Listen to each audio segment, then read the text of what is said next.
ಮೊದಲಿಗೆ ಒಂದು breaking news ಇದೆ. ಚೆನ್ನೈ ನಂತರ ರಾಜ್ಯ ರಾಜಧಾನಿಯಲ್ಲಿ ಬೆಚ್ಚಿ ಬೀಳುವಂತಹ ಐಟಿ ದಾಳಿ ಆಗಿರುವಂತಹ ಬ್ರೇಕಿಂಗ್ ನ್ಯೂಸ್.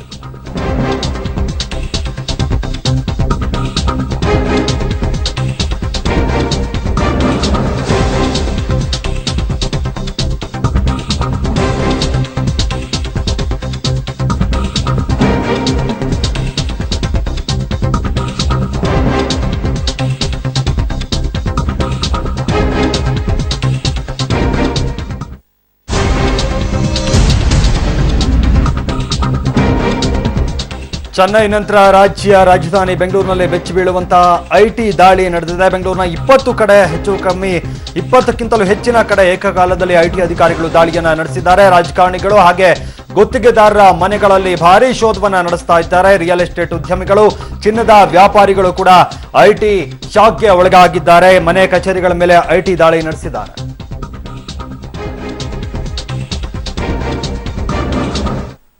ಹಿನ್ನೆಲೆಯಲ್ಲಿ ಐಟಿ ದಾಳಿ ಆಗಿದೆ ಅನ್ನುವಂತ ಇನ್ನೊಂದು ಬ್ರೇಕಿಂಗ್ ನ್ಯೂಸ್ ಬರ್ತಾ ಇದೆ ಅಂತ ನೋಡೋಣ.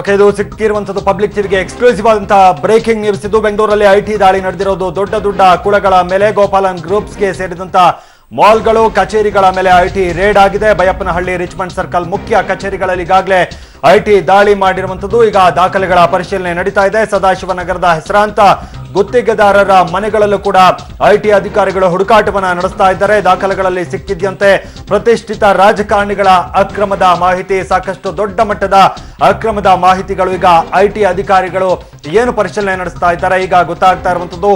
ದೊಡ್ಡ ದೊಡ್ಡ ಕುಳಗಳಿಗೆ ಐಟಿ ಅಧಿಕಾರಿಗಳು ಈಗ ಶಾಕ್ ಕೊಟ್ಟಿದ್ದಾರೆ. ಚೆನ್ನೈ ಆಯ್ತು, ಈಗ ಬೆಂಗಳೂರಿನಲ್ಲಿ ಐಟಿ ಅಧಿಕಾರಿಗಳು ದಾಳಿಯನ್ನ ನಡೆಸಿರುವಂತದ್ದು. ರಾಜಕಾರಣಿಗಳು, ಗುತ್ತಿಗೆದಾರರ ಮನೆಗಳ ಮೇಲೆ ದಾಳಿಯನ್ನ ನಡೆಸಿದ್ದಾರೆ. ರಿಯಲ್ ಎಸ್ಟೇಟ್ ಉದ್ಯಮಿಗಳು ಹಾಗೆ ಚಿನ್ನದ ವ್ಯಾಪಾರಿಗಳ ಮನೆ ಹಾಗೆ ಕಚೇರಿಗಳ ಮೇಲೂ ಕೂಡ ಈಗ ದಾಳಿಯನ್ನ ನಡೆಸಿರುವಂತದ್ದು. ಗೋಪಾಲನ್ ಗ್ರೂಪ್ಸ್ಗೆ ಸೇರಿದಂತ ಮಾಲ್ಗಳು ಹಾಗೆ ಕಚೇರಿಗಳ ಮೇಲೆ ಏಕಕಾಲದಲ್ಲಿ ಐಟಿ ಅಧಿಕಾರಿಗಳು ದಾಳಿಯನ್ನ ನಡೆಸಿದ್ದಾರೆ. ಹಾಗೆ ಸದಾಶಿವನಗರದ ಹೆಸರಾಂತ ಗುತ್ತಿಗೆದಾರರ ಮನೆಗಳಲ್ಲೂ ಕೂಡ ಈಗ ಐಟಿ ಅಧಿಕಾರಿಗಳು ಹುಡುಕಾಟವನ್ನ ನಡೆಸ್ತಾ ಇದ್ದಾರೆ.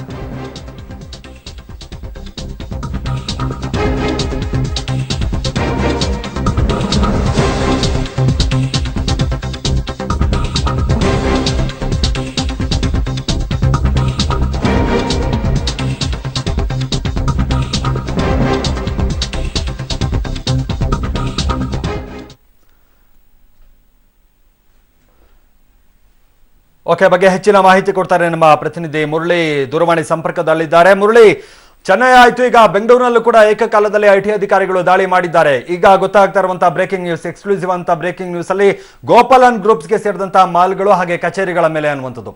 ಅಂದ್ರೆ ಏಕಕಾಲದಲ್ಲಿ ದಾಳಿ ಮಾಡಿದ್ದಾರೆ. ಏನೆಲ್ಲ ಮಾಹಿತಿ ಲಭ್ಯ ಆಗಿದೆ ಈವರೆಗೂ, ಏನು ಪರಿಶೀಲನೆ ನಡೆಸ್ತಾ ಇದ್ದಾರೆ ಐಟಿ ಅಧಿಕಾರಿಗಳು, ಅವ್ರಿಗೆ ಯಾವೆಲ್ಲ ಮಾಹಿತಿ ಸಿಕ್ಕಿದೆ ಅಂತ ಈಗ? ಖಂಡಿತವಾಗಿ ಮಹದೇಶ್, ನೋಟ್ ಬ್ಯಾನ್ ಆದ ದಿನದಿಂದನೂ ಸಹ ಏನೋ ಐಟಿ ದಾಳಿಗಳನ್ನೇ ನಡೀತಾ ಇದಾವೆ. ಕಂಟಿನ್ಯೂ ಆಗಿರುವಂತದ್ದು.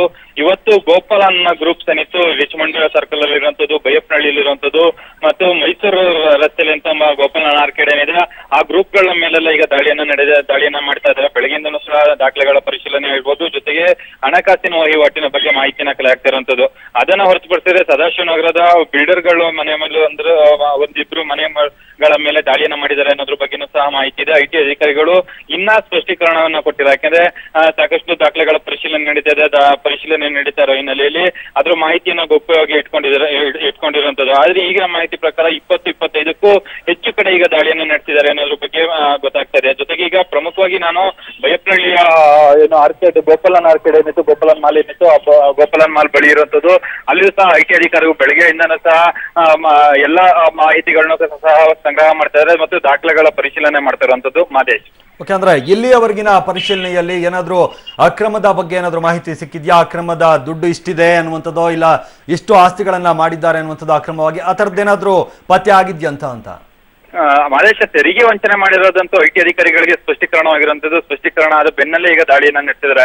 ಆ ಹಿನ್ನೆಲೆಯಲ್ಲಿ ದಾಳಿಯನ್ನ ನಡೆಸಿದ ಸಂದರ್ಭದಲ್ಲಿ ಏನೇನು ದಾಖಲೆಗಳು ಸಿಕ್ಕಿದಾವೆ, ಜೊತೆಗೆ ಎಲ್ಲಾ ಕಡೆನೂ ಪ್ರತಿ ಐಟಿ ದಾಳಿ ನಡೆದ ಸಂದರ್ಭದಲ್ಲಿ ಸಾಕಷ್ಟು ಹಣವನ್ನ ಏನು ಕೂಡಿಟ್ಟಿರ್ತಾರೆ, ಜೊತೆಗೆ ಬ್ಲಾಕ್ ಅಂಡ್ ವೈಟ್ ಮನಿ ದಂಧೆಯಲ್ಲಿ ಸಹ ತೊಡಗಿಸಿಕೊಂಡಿರ್ತಾರೆ. ಇದನ್ನೆಲ್ಲ ಮಾಹಿತಿಯನ್ನ ಆಧರಿಸಿ ಈಗ ಗೋಪಾಲನ್ ಮಾಲ್ ಮೇಲೆ ದಾಳಿಯನ್ನ ನಡೆಸಿದ್ದಾರೆ. ದಾಳಿಯನ್ನ ನಡೆಸಿ ಅಲ್ಲಿಯ ಮಾಹಿತಿಯನ್ನ ಕಲೆ ಹಾಕ್ತಿರುವಂತದ್ದು. ಅಂದ್ರೆ ಇಲ್ಲಿವರೆಗೂ ಎಷ್ಟು ಸಿಕ್ಕಿದೆ, ಅಲ್ಲಿ ದಾಖಲಾತಿಗಳು ಎಷ್ಟು ಸಿಕ್ಕಿದೆ, ಹಣ ಎಷ್ಟು ಸಿಕ್ಕಿದೆ ಅನ್ನೋದ್ರ ಬಗ್ಗೆ ಸ್ಪಷ್ಟೀಕರಣ ಸಿಗ್ತಾ ಇಲ್ಲ. ಸ್ಪಷ್ಟೀಕರಣ ಸಿಗ್ಬೇಕು ಅಂದ್ರೆ ಐಟಿ ಅಧಿಕಾರಿಗಳು ಸ್ಪಷ್ಟಪಡಿಸಬೇಕು. ಜೊತೆಗೆ ಸಾಕಷ್ಟು ಮಾಹಿತಿಯನ್ನ ಕಲೆ ಹಾಕಿದ ಬಳಿಕ ಅಂದ್ರೆ ಇನ್ನ ಸರ್ಚ್ ನಡೀತಾ ಇದೆ. ಸರ್ಚ್ ನಡೆಯುತ್ತ ಮಧ್ಯದಲ್ಲಿ ಅದ್ರ ಬಗ್ಗೆ ಸಂಪೂರ್ಣ ಮಾಹಿತಿಯನ್ನ ಹೊರ ಹಾಕಲ್ಲ. ಏನಂದ್ರೆ ಇನ್ನ ಸ್ವಲ್ಪ ಹೊತ್ತಿನಲ್ಲಿ ಅದ್ರ ಬಗ್ಗೆ ಸಂಪೂರ್ಣವಾಗಿ ಮಾಹಿತಿ ಸಿಕ್ಕೋ ಸಾಧ್ಯತೆಗಳಿದಾವೆ. ಮಾದೇಶ್, ಓಕೆ, ಈಗ ರಾಜಕಾರಣಿಗಳು ಹಾಗೆ ಸದಾಶಿವನಗರದ ಹೆಸರಾಂತ ಗುತ್ತಿಗೆದಾರರ ಮನೆಗಳಲ್ಲೂ ಕೂಡ ಹುಡುಕಾಟವನ್ನು ನಡೆಸ್ತಾ ಇದ್ದಾರೆ ಅನ್ನುವಂಥದ್ದು. ಯಾರು ಅಂತ ಗೊತ್ತಾಯ್ತಾ? ರಾಜಕಾರಣಿಗಳ ಸಂಬಂಧಿಕರ ಮನೆನಾ ಅಥವಾ ಈಗ ಏನು ಹೆಸರಾಂತ ಗುತ್ತಿಗೆದಾರ ಅಂತ ಹೇಳ್ತಿದಾರಲ್ಲ, ಯಾರು ಅನ್ನುವಂಥದ್ದೇನಾದ್ರೂ ಗೊತ್ತಾಯ್ತಾ ಅಂತ? ಮಹೇಶ್, ಅದ್ರ ಬಗ್ಗೆ ಇನ್ನೂ ಸಹ ಗೌಪ್ಯವಾಗಿ ಇಟ್ಟಿರುವಂತದ್ದು. ಅಂದ್ರೆ ಆ ಬಗ್ಗೆ ಮಾಹಿತಿಯನ್ನ ಐಟಿ ಅಧಿಕಾರಿಗಳು ಸಹ ಹೇಳ್ತಾ ಇಲ್ಲ. ಯಾಕಂದ್ರೆ ಸದಾಶಿವನಗರದ ಪ್ರಖ್ಯಾತ ಗುತ್ತಿಗೆದಾರರು ಬಿಲ್ಡರ್ಗಳು ಅಂತ ಹೇಳೋ ಮಾಹಿತಿ ಇದೆ. ಮಾಹಿತಿ ಇದೆ ಹಿನ್ನೆಲೆಯಲ್ಲಿ ಅವ್ರ ಮನೆಗಳ ಮೇಲೂ ಸಹ ದಾಳಿಯನ್ನ ನಡೆಸಿದ್ದಾರೆ. ದಾಳಿಯನ್ನ ನಡೆಸಿ ಅಲ್ಲಿ ಮಾಹಿತಿಯನ್ನ ಕಲೆ ಹಾಕ್ತಿರುವಂತದ್ದು. ಪ್ರಮುಖವಾಗಿ ಏನಂದ್ರೆ ಈಗ ಕಳೆದ ಸುಮಾರು ದಿನಗಳಿಂದ ಅಂದ್ರೆ ಒಂದು 25-30 ದಿನಗಳಿಂದ ಸಹ ಐಟಿ ದಾಳಿಯಾದ ಸಂದರ್ಭದಲ್ಲೆಲ್ಲ ರಾಜಕಾರಣಿಗಳ ಜೊತೆ ಹೆಸರು ತಳ್ಕಾಕೊಳ್ತಾ ಇರುವಂತದ್ದು. ಜೊತೆಗೆ ಬಿಲ್ಡರ್ಗಳ ಹೆಸರು ಇರ್ಬೋದು, ಜೊತೆಗೆ ಸರ್ಕಾರಿ ಅಧಿಕಾರಿಗಳ ಹೆಸರು ಇರ್ಬೋದು, ಇದೆಲ್ಲಾರ್ದು ಹೆಸರು ಸಹ ಅವರ ಜೊತೆಯಲ್ಲಿ ತಳ್ಕಾಗ್ತಾ ಇದೆ. ಆ ಹಿನ್ನೆಲೆಯಲ್ಲಿ ಇದು ಸಹ ಅದೇ ರೀತಿಯ ಪ್ರತಿಫಲ ಅಂತ ಹೇಳಿ ಈಗ ಎಲ್ಲ ಸಹ ನಿರೀಕ್ಷೆ ಮಾಡ್ತಾ ಇರುವಂತದ್ದು. ಇನ್ನು ಸ್ವಲ್ಪ ಹೊತ್ತಿನಲ್ಲಿ ಅದ್ರ ಬಗ್ಗೆ ಮಾಹಿತಿ ಸಿಗುತ್ತೆ. ಅಂದ್ರೆ ಗುತ್ತಿಗೆದಾರರು ಅಂದ ಸಂದರ್ಭದಲ್ಲಿ ಸರ್ಕಾರಿ ಅಧಿಕಾರಿಗಳ ಜೊತೆಗೆ ರಾಜಕಾರಣಿಗಳ ಜೊತೆ ತುಂಬಾ ಕ್ಲೋಸ್ ಆಗಿರುವಂತದ್ದು ಸಹಜ. ಆ ಹಿನ್ನೆಲೆಯಲ್ಲಿ ಆ ಮಾಹಿತಿಯನ್ನ ಆಧರಿಸಿ ಈಗಾಗಲೇ ಜಯಚಂದ್ರ ಇರ್ಬೋದು, ಚಿಕ್ಕರಾಯಪ್ಪ ಇರ್ಬೋದು, ಇವೆಲ್ಲ ಅಂದ್ರೆ ಅವರ ಗುತ್ತಿಗೆದಾರ ಏನಿದ್ರು ಅವರು ದಾಳಿಯನ್ನ ಮಾಡಿದ್ರು, ಅವ್ರ ಮನೆಗಳ ಮೇಲೆ ದಾಳಿ ಮಾಡಿದ್ರು. ಆ ದಾಳಿಯನ್ನ ಆಧರಿಸಿ ಅವರ ಕೊಟ್ಟಂತ ಮಾಹಿತಿಯನ್ನ ಆಧರಿಸಿ ಈ ದಾಳಿ ಏನಾದ್ರು ಆಗಿದೆಯಾ ಅನ್ನೋದು ಬಗ್ಗೆ ಇನ್ನ ಸ್ವಲ್ಪ ಹೊತ್ತಲ್ಲಿ ಸ್ಪಷ್ಟೀಕರಣ ಸಿಕ್ಕೋ ಸಾಧ್ಯತೆಗಳಿದಾವೆ. ಮಾದೇಶ್, ಓಕೆ, ಅಂದ್ರೆ ಮುರಳೀನಗರ ಅಂದ್ರೆ ಅಲ್ಲಿ ಪ್ರತಿಷ್ಠಿತ ಏರಿಯಾ, ಅದು ದೊಡ್ಡ ದೊಡ್ಡ ಬಿಲ್ಡರ್ಗಳಿರೋದು, ದೊಡ್ಡ ದೊಡ್ಡ ರಾಜಕಾರಣಿಗಳಿದ್ದಾರೆ ಸಾಕಷ್ಟು ಸಂಖ್ಯೆಯಲ್ಲಿ. ಅಂದ್ರೆ ಯಾರ ಮನೆಗಳ ಮೇಲೆ ದಾಳಿ ಆಗಿರಬಹುದು ಅಂತ ಅಂದ್ರೆ ಒಂದು ಅಂದಾಜು ಮಾಡಬಹುದಾ? ಹಾಗೆ ಮತ್ತೇನಾದ್ರೂ ಅದು ಏನು ಜಾಸ್ತಿ ಆಗುವಂತ ಸಾಧ್ಯತೆ ಇದೆಯಾ ಅಂತ? ಅಂದ್ರೆ ಸದಾಶಿವನಗರದಲ್ಲಿ ರಾಜಕಾರಣಿಗಳು ಹೆಚ್ಚಾಗಿರೋದ್ರಿಂದ ಅಲ್ಲಿ ದಾಳಿಗಳ ಸಂಖ್ಯೆ ಜಾಸ್ತಿ ಆಗ್ಬೋದಾ ಅಂತ ಐಟಿ ದಾಳಿ? ಮಹದೇಶ್, ಏನಾದ್ರೆ ಇದು ಅಂದಾಜು ಆಗಿ ಹೇಳೋಂತ ಕೆಲಸ ಅಲ್ಲ. ಯಾಕೆಂದ್ರೆ ಒಂದು ವ್ಯಕ್ತಿಯನ್ನ ಹೆಸರು ಹೇಳಲಿಕ್ಕೆ ಕಷ್ಟ ಆಗುತ್ತೆ. ಯಾಕೆಂದ್ರೆ ಐಟಿ ಅಧಿಕಾರಿಗಳು ಅದನ್ನ ಸ್ಪಷ್ಟಪಡಿಸಬೇಕು. ಜೊತೆಗೆ ಪೊಲೀಸ್ ಇಲಾಖೆಯನ್ನು ಸಹ ಏನಾದ್ರೆ ದಾಳಿ ಆಗಿದ್ದ ಸಂದರ್ಭದಲ್ಲಿ ಆ ಮನೆ ಹತ್ರ ಹೋದ ಬಳಿ ತಕ್ಷಣ ಗೊತ್ತಾಗುವಂಥದ್ದು. ಆದ್ರೆ ಇಲ್ಲಿ ತನಕ ಯಾರು ಮನೆಯ ಗುತ್ತಿಗೆದಾರರು ಅನ್ನೋದ್ರ ಬಗ್ಗೆ ಅಷ್ಟೇ ಗೊತ್ತಾಗ್ತಾ ಇದೆ. ಅದ್ರ ಬಗ್ಗೆ ಸ್ಪಷ್ಟೀಕರಣ ಗೊತ್ತಾಗಬೇಕು. ಗೊತ್ತಾದ ನಂತರ ಅಷ್ಟೇ ಮಾಹಿತಿ ಸಿಕ್ಕುವಂಥದ್ದು. ಮಾಡಿ ಓಕೆ, ಅಂದ್ರೆ ಇವತ್ತೇನು ದಾಳಿ ಆಗಿದೆ 25ಕ್ಕೂ ಹೆಚ್ಚಿನ ಕಡೆ ಏಕಕಾಲದಲ್ಲಿ, ಅಂದ್ರೆ ಓಕೆ, ಈಗ ದೂರವಾಣಿ ಸಂಪರ್ಕ ಕಡಿತಗೊಂಡಿದೆ. ಚೆನ್ನೈ ನಂತರ ರಾಜ್ಯ ರಾಜಧಾನಿ ಬೆಂಗಳೂರಿನಲ್ಲಿ ಬೆಚ್ಚಿ ಬೀಳುವಂತ ದಾಳಿ, ಐಟಿ ದಾಳಿ ಆಗಿರುವಂಥದ್ದು. ಅಕ್ರಮ ಎಸಗಿದ್ದಾರೆ, ಹಾಗೆ ತೆರಿಗೆ ವಂಚನೆಯನ್ನ ಮಾಡಿದ್ದಾರೆ, ಸಾಕಷ್ಟು ದುಡ್ಡನ್ನ ಕೂಡಿಟ್ಟಿದ್ದಾರೆ, ಸಾಕಷ್ಟು ಅಕ್ರಮದಲ್ಲಿ ತೊಡಕೊಂಡಿದ್ದಾರೆ ಅನ್ನುವಂಥ ದೂರುಗಳ ಅನ್ವಯ ಈಗ ದಾಳಿಯನ್ನ ನಡೆಸಿರುವಂಥದ್ದು. ಬೆಂಗಳೂರಿನಲ್ಲಿ ಐಟಿ ದಾಳಿ ನಡೆದಿದೆ. ದೊಡ್ಡ ದೊಡ್ಡ ಕುಳಗಳಿಗೆ ಈಗ ಬಲೆಯನ್ನ ಬೀಸಿದ್ದಾರೆ ಐಟಿ ಅಧಿಕಾರಿಗಳು. ಗೋಪಾಲನ್ ಗ್ರೂಪ್ಸ್ಗೆ ಸೇರಿದಂತ ಮಾಲ್ಗಳಲ್ಲಿ ಬೆಳ್ಳಂಬೆಳಗ್ಗೆನೆ ಏಕಕಾಲದಲ್ಲಿ ದಾಳಿಯನ್ನ ಮಾಡ್ತಾರೆ. ಕಚೇರಿಗಳ ಮೇಲೆ ಐಟಿ ರೇಡ್ ಆಗುತ್ತೆ. ಈಗ ಪರಿಶೀಲನೆ ಇನ್ನೂ ಕೂಡ ನಡೀತಾ ಇರುವಂಥದ್ದು. ಬಯಪ್ಪನಹಳ್ಳಿ, ರಿಚ್ಮಂಡ್ ಸರ್ಕಲ್ ಹಾಗೆ ಮುಖ್ಯ ಕಚೇರಿಗಳಲ್ಲೂ ಕೂಡ ದಾಖಲೆಗಳ ಪರಿಶೀಲನೆ ಆಗ್ತಾ ಇದೆ. ಸದಾಶಿವನಗರದ ಹೆಸರಾಂತ ಗುತ್ತಿಗೆದಾರರ ಮನೆಗಳಲ್ಲೂ ಕೂಡ ಹುಡುಕಾಟ ನಡೆಸಲಾಗ್ತಾ ಇದೆ. ಯಾರು ಆ ಗುತ್ತಿಗೆದಾರರು ಅನ್ನುವಂಥದ್ದು ಗೊತ್ತಿಲ್ಲ. ಅಲ್ಲಿ ರಾಜಕಾರಣಿಗಳ ಲಿಂಕು ಅವ್ರಿಗಿದೆಯಾ ಅನ್ನುವಂಥದ್ದು ಗೊತ್ತಿಲ್ಲ. ಇನ್ನಷ್ಟು ಮಾಹಿತಿಯನ್ನ ಪರಿಶೀಲನೆ ನಡೆಸ್ತಾ ಇದ್ದಾರೆ. ಇನ್ನಷ್ಟು ಮಾಹಿತಿಯ ನಿರೀಕ್ಷೆಯಲ್ಲಿ ನಾವು ಕೂಡ ಇದ್ದೇವೆ. ದಾಖಲೆಗಳಲ್ಲಿ ಸಿಗ್ತಾ ಇದೆಯಂತ ಈಗಾಗಲೇ ಪ್ರತಿಷ್ಠಿತ ರಾಜಕಾರಣಿಗಳ ಅಕ್ರಮದ ಮಾಹಿತಿಗಳು ಕೂಡ ಈಗ ಸಿಗ್ತಾ ಇರುವಂಥದ್ದು. ಆ ಬಗ್ಗೆ ಮಾಹಿತಿ ಲಭ್ಯ ಆಗ್ತಾ ಇದೆ. ಒಟ್ಟಾರೆ ಐಟಿ ಅಧಿಕಾರಿಗಳು ಒಂದು ರೀತಿ ಸ್ಪಷ್ಟಪಡಿಸಬೇಕಾಗುತ್ತೆ ಎಷ್ಟು ಅಕ್ರಮದಲ್ಲಿ ಇವರು ತೊಡಗಿದ್ರು ಅನ್ನುವಂಥದ್ದು, ಎಷ್ಟು ತೆರಿಗೆ ಅಕ್ರಮ ಮಾಡಿದ್ದಾರೆ, ತೆರಿಗೆ ವಂಚನೆಯನ್ನ ಮಾಡಿದ್ದಾರೆ ಅನ್ನುವಂಥ ಬಗ್ಗೆ ಕೂಡ ಅವರು ಮಾಹಿತಿಯನ್ನ ಕೊಡಬೇಕಾಗುತ್ತೆ. ಇನ್ನೂ ಪರಿಶೀಲನೆ ನಡೀತಾ ಇದೆ. ಬೆಳ್ಳಂಬೆಳಗ್ಗೆನೆ ದಾಳಿ ನಡೆದಿರುವಂಥದ್ದು. ಸುಮಾರು ಬೆಂಗಳೂರಿನಲ್ಲೇ 25 ಕಡೆಗಳಲ್ಲಿ ಏಕಕಾಲದಲ್ಲಿ ಐಟಿ ಅಧಿಕಾರಿಗಳು ದಾಳಿಯನ್ನ ನಡೆಸಿ ಪರಿಶೀಲನೆಯನ್ನ ನಡೆಸ್ತಾ ಇದ್ದಾರೆ. ರಾಜಕಾರಣಿಗಳು ಹಾಗೆ ಗುತ್ತಿಗೆದಾರರು ಸಾಕಷ್ಟು ಸಂಖ್ಯೆಯಲ್ಲಿ ಇರುವಂತಹ ಏರಿಯಾ ಸದಾಶಿವನಗರ, ಅಲ್ಲಿ ದಾಳಿಯನ್ನ ನಡೆಸಿರೋದ್ರಿಂದ ಒಂದು ರೀತಿ ಸಾಕಷ್ಟು ಕುತೂಹಲ ಕೂಡ ಇದೆ. ಯಾರೆಲ್ಲರ ಬಟ ಬಯಲಾಗುತ್ತೆ ಅನ್ನುವಂಥ ಬಗ್ಗೆ ಕೂಡ ಕಾಯಬೇಕಾಗುತ್ತೆ. ಕುತೂಹಲ ಇದೆ, ಯಾರೆಲ್ಲ ಅಕ್ರಮದಲ್ಲಿ ತೊಡಗಿದ್ರು ಅನ್ನುವಂಥದ್ದು.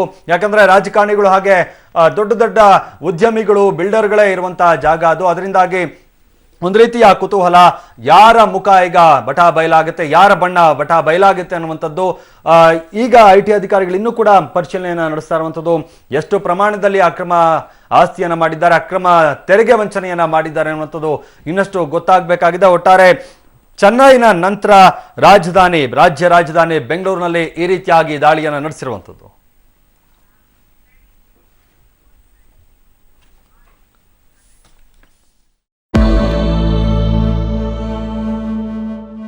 ಮೋದಿಗೆ ಸಹಾರಾ ಸಂಸ್ಥೆಯಿಂದ 40 ಕೋಟಿ ಹಾಗೂ ಬಿರ್ಲಾ ಸಂಸ್ಥೆಯಿಂದ 12 ಕೋಟಿ ಕಿಕ್ ಬ್ಯಾಕ್ ಸಿಕ್ಕಿದೆ ಅನ್ನೋ ಆರೋಪದ ದಾಖಲೆಗಳನ್ನು ಇವತ್ತು ರಾಹುಲ್ ಗಾಂಧಿ ತಮ್ಮ ಟ್ವಿಟರ್ ಖಾತೆಯಲ್ಲಿ ಹಂಚಿಕೊಂಡಿದ್ದಾರೆ.